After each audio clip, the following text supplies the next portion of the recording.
Alhamdulillah ada kembali bersama di Rampai Pagi, dan pertemuan kita pada kali ini kita akan meneruskan satu segmen yang kita bawakan bersama dengan Auda, segmen Sihat Minda. Tajuk kita bawakan pada hari ini atau mengenai dengan risiko penggunaan AI sebagai terapi. Jadi kalau kita melihat kebelakangan ini, artificial intelligence ataupun AI semakin menjadi sebahagian daripada kehidupan seharian kita ni, dan ada yang menggunakannya untuk membuat kerja, belajar, mencari maklumat, malah ada juga yang menggunakannya sebagai tempat meluahkan perasaan apabila berasa sedih, tertekan atau risau.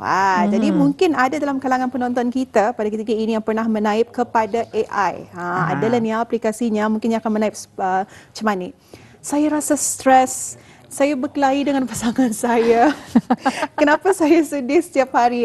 Jadi ini mungkin terjadi di kalangan Auda, individu di luar sana. Jadi fenomena ini sebetulnya semakin biasa berlaku di seluruh dunia, atau Dan persoalannya, adakah AI benar-benar boleh membantu kesihatan mental kita ni? Bolehkah AI menggantikan terapi bersama seorang ahli psikologi, atau sebenarnya AI hanya sesuai dijadikan sebagai satu alat sokongan? Jadi itu dia kita bawakan pada hari ini atau. Jadi bagi membincangkan topik yang sangat menarik dan relevan ini, bersama kita pada pagi ini dua narasumber kita, ahli psikologis daripada bahagian psikologi masyarakat Kementerian Kesihatan. Jadi sebelum kita mengenalkan, saya ingin bertanya dulu ni kepada Rami. Waduh. Menggunakan AI atau tidak?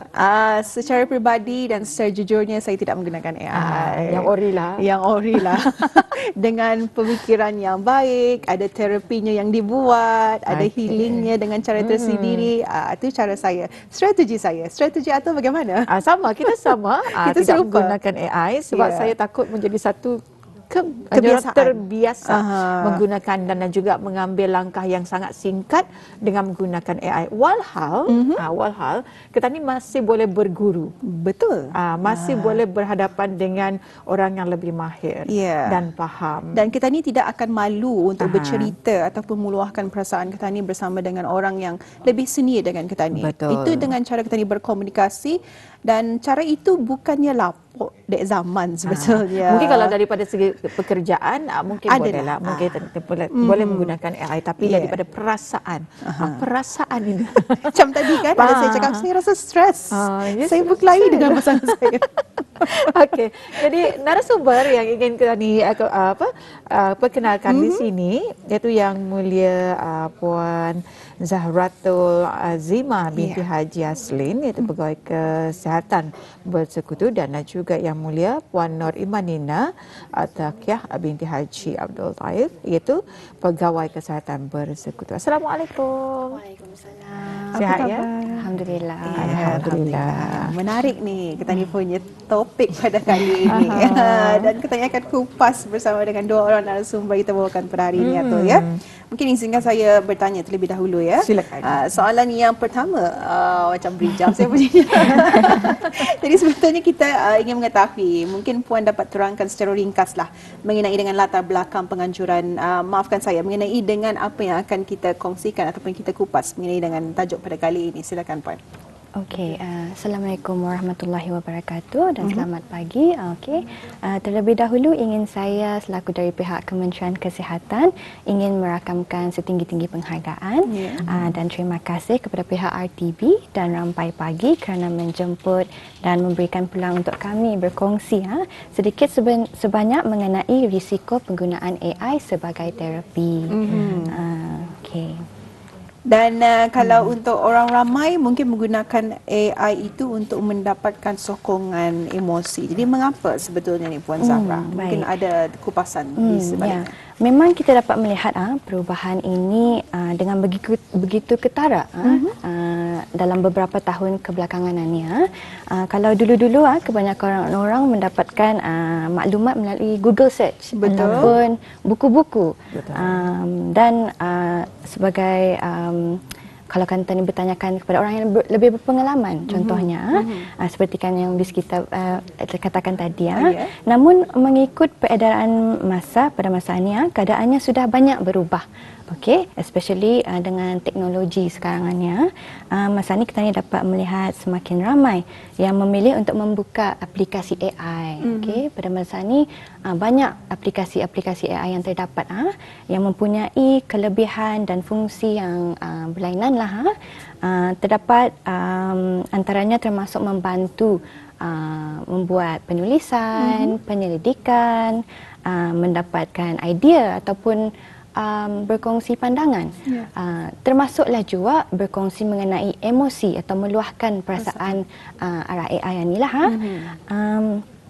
Jadinya ada juga yang menjadikan AI sebagai tempat pertama, okay, untuk meluahkan perasaan dan mencari sokongan apabila berdepan dengan tekanan ataupun masalah. Okay, sebenarnya ada beberapa sebab mengapa perkara ini berlaku. Pertama sekali ialah ialah sangat mudah. AI ini adalah sangat mudah diakses. Okay? Ia boleh digunakan pada bila-bila masa sahaja, okay, tanpa mengira waktu. Jadi apabila seseorang memerlukan tempat untuk meluahkan perasaan atau ingin bercakap dengan seseorang, mereka hanya perlu membuka saja aplikasi AI ini. Dan menaip. Yes, menaip saja. As simple as that. Okay? Yang kedua, selain daripada mudah diakses, ia juga dapat mendapatkan respon yang sangat pentas. Okay? So, macam berlainan dengan kalau ke tani ke klinik kesihatan, tadi mesti ada perjanjian ataupun menunggu giliran. Tapi kalau menggunakan aplikasi AI ni, ia sangat cepat untuk mendapatkan jawapan ataupun respon. Jadinya ia hanya di hujung jari saja. Okay? Kita hanya perlu menaip soalan atau meluahkan apa yang dirasai dan AI akan terus memberikan jawapan tersebut. Dan yang ketiga, ramai yang merasakan AI tidak menghakimi mereka. Ini yang banyak yang kita ni ketahui, yang orang yang takut meminta bantuan because takut orang akan menghakimi atau menilai mereka. Okey, jadinya mereka boleh bertanyakan soalan secara anonymous. Maksudnya tanpa diketahui identiti masing-masing. Okey, jadi kita faham bahawa dengan adanya perkara ini mereka lebih merasa lebih selesa ataupun lebih terbuka untuk berkongsi perasaan mereka kepada AI. Okey, ya mungkin suka mereka untuk meluahkan kepada rakan-rakan ataupun keluarga. Tak ditakuti, mungkin mereka ditakuti dipandang secara negatif oleh orang lain. Jadinya tidak hairanlah semakin ramai menjadikan AI ini sebagai tempat pertama untuk meluahkan perasaan kerana ianya mudah, cepat untuk memberikan respons tanpa dihakimi. Itu dia. Jadi itu antara tujuannya. Jadi tapi apakah risiko jika seseorang terlalu bergantung kepada AI untuk sokongan emosi? Mungkin Puan Iman boleh menjawabnya. Ya mungkin kita tidak boleh mengelakkan AI lah masanya, tapi ia mempunyai kemudahan yang berguna kan. That's why we use it a lot lah. Tetapi persoalannya apakah sebenarnya risiko bergantung pada AI, terutamanya untuk mendapatkan sokongan emosi. Jika seseorang itu bergantung sepenuhnya kepada AI, apakah yang kita perlu beri perhatian? Pertama, AI tidak boleh memastikan keselamatan seseorang atau terutamanya jika seseorang itu melalui gangguan kesihatan mental. AI boleh memberikan maklum balas yang nampaknya macam menyokong, dia menjawab itu mungkin apa yang kami mau dengar lah selalunya, tetapi tidak semestinya mencabar pemikiran yang tidak membantu. Respons dari AI selalu bersetuju, berpihak dengan kami, dan mungkin membuat seseorang itu berasa didengari, tetapi tidak semestinya ia adalah langkah yang betul lah. Contohnya seseorang itu ia mungkin mempunyai anxiety atau uri. Mungkin mereka bertanya kepada AI, adakah saya patut pergi ke acara tu? Should I go to that event? Should I go to school? Aku nak mau exam, you know. Jadi AI menjawab. AI menjawab, jangan tah. Mengikut apa yang dia mahu. Apa yang kita ni mau supaya kita ni punya anxiety itu pun berkurangan juga. Tetapi kalau kami luan terus mengikutinya, tindakan ini dibimbangi akan memburukkan lagi tahap anxiety kita ni pada masa akan datang lah. Dengan melayan kita ni punya kemahuan itu kan, mungkin kita ni dapat tolerate benda yang kita ni mungkin at the moment payah, tapi sebenarnya kita ni dapat lalui sebenarnya. Selain itu, AI memberikan respons yang sangat pantas. Jika kita ni terlalu bergantung kepada AI untuk mendapatkan jawapan atau membuat keputusan, lama-lama kita ni punya keupayaan kita ni untuk berfikir secara kritikal itu pun mungkin berkurangan. Cara kita ni mengawal emosi itu pun mungkin berkurangan juga. Dan membuat keputusan sendiri pun boleh berkurangan juga. So mungkin ada orang tanya, should I do this kah? Ni. So AI jawab terus. So mungkin kita ni mendengar cakap AI itu terus, sudah ada AI, kita ni dah tahu lagi apa akan dibuat sebenarnya. Mungkin terbiasalah, kebiasaan jadinya lah. Ini boleh menjejaskan keyakinan diri kepada kebolehan ke diri kita ni lah. So self reliance towards kita ni punya diri sendiri itulah.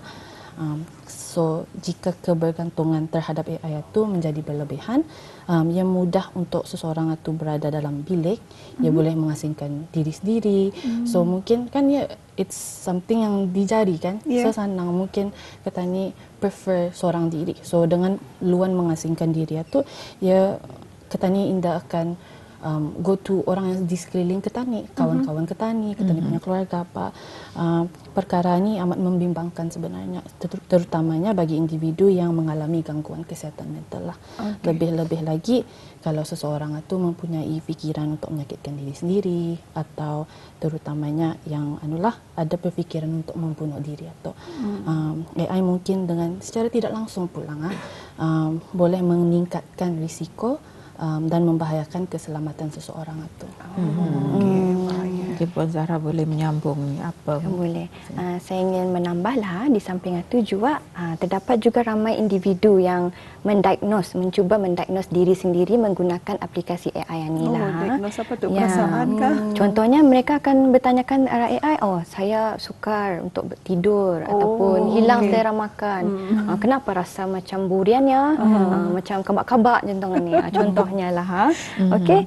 So lalu AI akan memberikan jawapan atau kemungkinan keadaan kesihatan mental ketanian ini berdasarkan maklumat yang diberikan tersebut. So bagaimanapun AI ini indah mampu menjalankan penilaian klinikal secara menyeluruh sebenarnya. Okey, ataupun mengenal pasti tahap risiko seseorang dengan tepat. Jadinya jika maklumat tersebut tidak tepat, ia boleh menimbulkan risiko dan berpotensi membahayakan seseorang. Oleh itu, AI ini anda boleh dijadikan alat untuk membuat diagnosis sendiri ya. Itu ada bahayanya lah juga. Okey. Saya juga ingin menggalakkan juga masyarakat supaya sentiasa berfikir secara kritikal terhadap maklumat yang diberikan oleh AI. Okey. Kerana AI ini anda juga terlepas daripada melakukan kesilapan. Maklumat yang diberikan itu kadang-kadang boleh menjadi tidak tepat atau tidak sesuai dengan konteks individu. Oleh itu, kita ni perlu ditapis lagi dan dinilai lagi maklumat itu dengan teliti sebelum diterima sepenuhnya. Okey. Selain itu juga berkaitan dengan berkongsi maklumat ini, perlu kita ni ingat juga bahawa terdapat juga isu privacy yang perlu diberi perhatian. Ini sangat penting. Okey, untuk tani diberi perhatian kerana ramai pengguna mungkin tidak sedar bahawa maklumat peribadi yang dikongsikan melalui AI ini boleh disimpan atau diproses bergantung kepada platform yang digunakan. Oleh itu kita perlu lebih berhati-hati dan bijak dalam memilih maklumat yang dikongsikan kepada online itulah. Okey, baik. Jadi kita mengetahui lah sebetulnya ada resikonya juga kalau kita ni berpandukan ataupun berpihak kepada AI ni lah untuk terapi kita ni. Dan untuk Puan Iman sebetulnya mungkin dapat kongsikan apa sebetulnya alternatif lain untuk mendapatkan sokongan secara mudah. Dengan secara mudah. Kebanyakan kita ni mau yang mudah lah. Betul. Tetapi dengan risiko-risiko itu kita ni boleh fikirkanlah apa yang alternatif sebenarnya yang kita ni ada around us itu sebenarnya. Kita ni sebenarnya mempunyai sistem sokongan di sekeliling kita ni. Contohnya rakan-rakan, keluarga. Walaupun kita ni tidak berkongsi perkara yang berat, mungkin belum bersedia untuk bercerita tentang yang benda yang menyusahkan ataupun payahlah rasanya untuk bercerita tu. Tetapi berada di sisi mereka tu sudah cukup sebenarnya untuk merasa untuk kita ni rasa selamat lah. Tetapi kita ni perlu akui juga lah ada daripada ketanian ni ada juga dia semua orang mempunyai keistimewaan inilah. Dengan itu petani patut ambil tahu, walaupun seseorang tu mungkin ada keluarga terdekat ataupun kawan-kawan yang dapat dipercayainya, petani ada jua sebenarnya di Kementerian Kesihatan ini ada jua sokongan kesihatan mental dari segi Talian Harapan 145 yang tersedia 24 jam. Bantuan profesional ada juga disediakanlah melalui perkhidmatan psikologi dan psikiatri. Bercakap dengan AI ni mungkin cepat, laju serta-merta, yang melegakan in the moment lah, tetapi risikonya tu sebenarnya mungkin lebih lah yang daripada petani punya kelegaan pada masa itu. Ya, betul. Jadi kalau kita lihat ya, memang AI ini sangat-sangat menyeluruh. Kalau yang kita sentuh pun hari ini mengenai dengan risiko menggunakan AI sebagai terapi, dan banyak percanggahan di sana dibandingkan kalau petani berjumpa dengan mereka yang lebih pakar. Dan juga kalau petani melihat sedikit saja AI ini, kalau ada dramanya, karena AI kan macam sakit hati kun ada real. Dia itu ada real. Petani melihat pun sebab ia memang sangat indah, dan orang kata ni halus, mulus macam semuanya. apa yang dimaukan diberikan.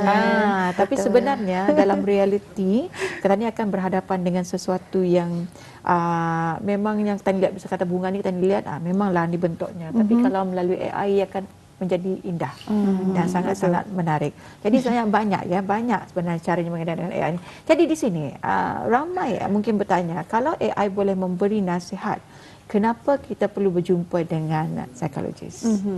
Itu sebenarnya satu persoalan yang sangat baik.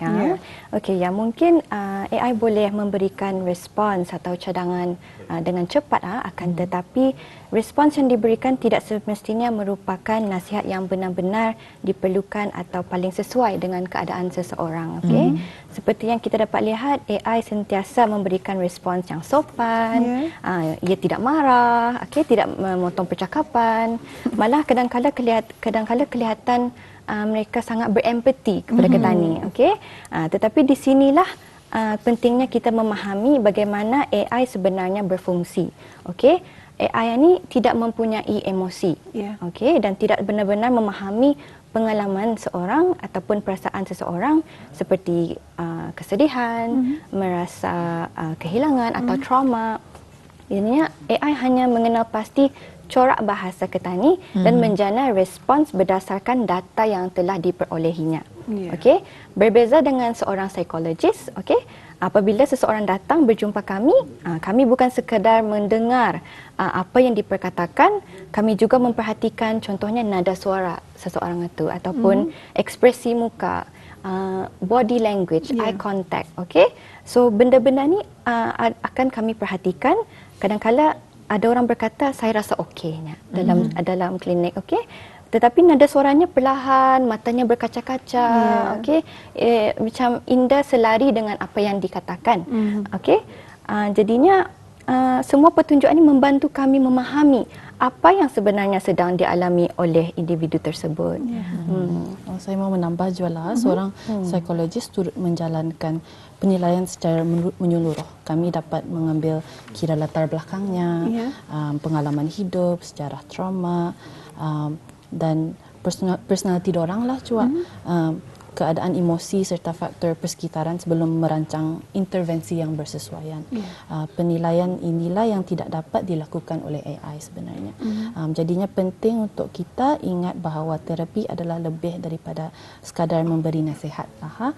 Ia ialah satu proses yang memerlukan hubungan dengan kepercayaan, penilaian profesional dan intervensi yang disesuaikan dengan keperluan setiap individu. Oleh itu, walaupun AI boleh menjadi alat sokongan yang berguna untuk mendapatkan maklumat atau panduan awal, ia tidak boleh menggantikan seorang psikologis. Betul sekali. Saya setuju dengan statement tersebut. Jadi alhamdulillah, itu mengenai dengan saya. Atau mungkin setuju juga. Tapi kalau ingin ditanyakan lagi dalam aspek apakah sebetulnya AI ini juga dapat membantu kesihatan mental petani. Mungkin ada kebaikan di sisinya juga. Mungkin Puan Iman dapat kongsikan? Ada beberapa perkara lah yang AI boleh membantu. Ianya boleh memberikan penerangan dan informasi yang mudah difahami. So penerangan awal lah, mungkin dengan mengetahui informasi yang asas. AI boleh mencadangkan teknik-teknik yang biasa ketani gunakan juga. Contohnya untuk menguruskan tekanan, ketani boleh melakukan latihan pernafasan, teknik relaksasi, mindfulness, journaling. Dari sana, dorang boleh memberi kesedaran yang asas. Seperti ini, ia boleh menjadi langkah yang pertama untuk mendapatkan bantuan. Tetapi it's only sebagai alat sokongan lah, bukan sebagai pengganti kepada rawatan profesional. Yang penting ialah memahami peranan AI ini ada batasannya, seperti yang risiko-risiko yang kita ni cakapkan tadi lah. So bayangkan AI ini seperti GPS. So GPS membantu kalau menunjukkan jalan, tapi bukan yang memandu kereta tu, kita ni yang memandu kereta tu. Dan GPS pun boleh salah juga seperti AI. So ada juga kesilapannya je lah. Tapi ia boleh membantu memberikan maklumat, cadangan dan panduan awal lah. Tapi itu pun jaga-jagalah juga. Just be careful with it lah. Bertapis juga lah. Bertapis juga ngantuk. Apabila seseorang itu menghadapi masalah kesihatan mental yang lebih kompleks itu, mereka masih memerlukan seorang profesional lah untuk membantu menilai keadaan mereka dan menentukan intervensi yang paling sesuai. Jadi dalam masa 3 minit yang tersisa dalam wawancara kita pada hari ini, sebelum kita mengakhiri sesi pagi ini, mungkin untuk kedua tetamu kita berkongsi satu pesanan kepada penonton kerana Puan Zahra sendiri. Okey, baiklah. Okey. Tidak dapat dinafikanlah bahawa teknologi akan terus berkembang dari semasa ke semasa. Saya juga percaya bahawa AI akan menjadi sebahagian daripada kehidupan petani pada masa akan datang.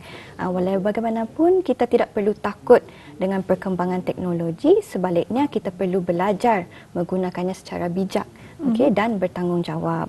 Dan jangan sesekali membiarkan teknologi ini menggantikan hubungan sesama manusia. Dan sokongan, empati dan kehadiran orang yang tersayang ini tetap tidak dapat digantikan oleh AI. Telefon Iman sendiri? Saya ingin menambah jualah, apabila hidup itu terlalu berat rasanya, mungkin kita ni mau solution yang cepat lah, tapi jangan hadapinya seorang diri. Sebenarnya kita ni ada orang di sekeliling kita ni yang kita ni dapat talk to sebenarnya, berbincanglah dengan ahli keluarga kita ni, rakan yang dipercayai, atau dapatkanlah bantuan daripada profesional. Meminta bantuan bukanlah tanda kelemahan sebenarnya, tetapi ia satu langkah yang berani untuk menjaga diri dan kesejahteraan diri. Samalah seperti kalau sekiranya kita ni sakit cancer or anything like that, kan physical health, mental health pun kita ni ada juga tempat untuk kita ni agak untuk heal, right? Seperti yang saya sebutkan tadi juga, di negara Brunei Darussalam bantuan sentiasa tersedia. Boleh menghubungi talian harapan 145, iaitu talian sokongan kesihatan mental yang beroperasi 24 jam sehari. Selain itu, Auda boleh juga mendapatkan bantuan dari perkhidmatan psikologi ataupun psikiatri melalui rujukan daripada klinik kesihatan atau hospital kerajaan. Alhamdulillah. Jadi terima kasih banyak kami ucapkannya dengan penjelasan yang dibawakan pada hari ini, risiko menggunakan AI sebagai terapi. Terima kasih banyak-banyak kepada kedua tetamu kita di atas fungsi yang sangat memberikan manfaat, dan kesimpulannya di sini AI memangnya menawarkan banyak fungsi dan juga boleh menjadi satu alat yang baik untuk meningkatkan kesedaran tentang kesihatan mental, membantu kita belajar dan mengurus tekanan dalam kehidupan seharian. Namun, ada namunnya, AI bukanlah pengganti kepada terapi profesional ataupun hubungan sesama manusia yang menjadi asas kepada proses penyembuhan. Jadi kepada penonton kita ni, jika bis kita sedang melalui waktu yang sukar, ingatlah bahawa bis kita tidak perlu menghadapi seorang diri. Jadi ramai lagi orang di sekeliling kita ni yang boleh membantu. Betul sekali, Atul. Jadi alhamdulillah kita ucapkan sekali lagi terima kasih atas masa dan juga peluang yang diberikan bersama dengan kami berdua pada pagi ini, dan juga penonton di luar sana. InsyaAllah ada masa kita jumpa lagi, Puan, ya. InsyaAllah. Itu, Assalamualaikum. Waalaikumsalam.